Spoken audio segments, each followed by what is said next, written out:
আসন্ন পবিত্র ঈদ উল ফিতর উপলক্ষে রাজধানীর বনশ্রীতে হতদরিদ্র ও প্রতিবন্ধী মানুষের মাঝে ঈদ উপহার হিসেবে বস্ত্র বিতরণ করা হয়েছে। আমরা নারী আমরা উদ্যোক্তা সমাজ উন্নয়ন সংস্থা নামের একটি সামাজিক সংগঠন এই উদ্যোগ নেয়। 29 মার্চ 2025 শনিবার দুপুরে বনশ্রীতে এই উপহার সামগ্রী বিতরণ করা হয়।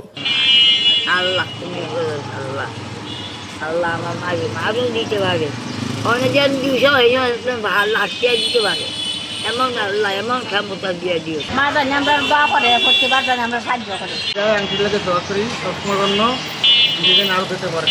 আবার এই কোথায় মাংস দেয়, আবার আমাদের কালকে খাবার দিছে, অনেক কিছু বাদ দিচ্ছে, কারণ অনেক ভালো আছে।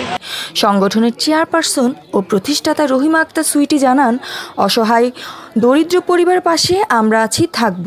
ঈদ সবার জন্য আনন্দের বার্তা নিয়ে আসে, কিন্তু সমাজের কিছু মানুষ অভাব অনটনের কারণে সেই আনন্দ থেকে বঞ্চিত হোক তা আমি। রোজার ঈদে আমরা কিছু গরিব দুঃখীর মাঝে ঈদ উপহার বিলিয়ে থাকি। তা আলহামদুলিল্লাহ আমি এবারও কিছু গরিবদের মাঝে ঈদ উপহার বিলিয়ে দিয়েছি।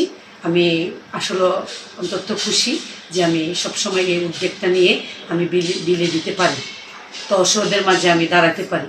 তা আমার এই যে যারা বিদেশ থেকে বিভিন্ন বন্ধুবান্ধব ভাই আত্মীয় স্বজন আমাকে হেল্প করে এবং তাদের জন্য আমার অসংখ্য ধন্যবাদ।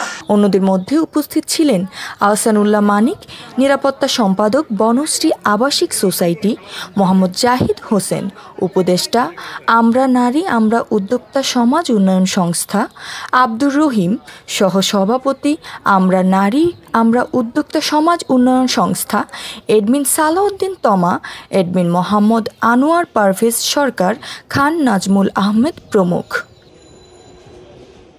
আর জ্যোতি, দৃষ্টি 24।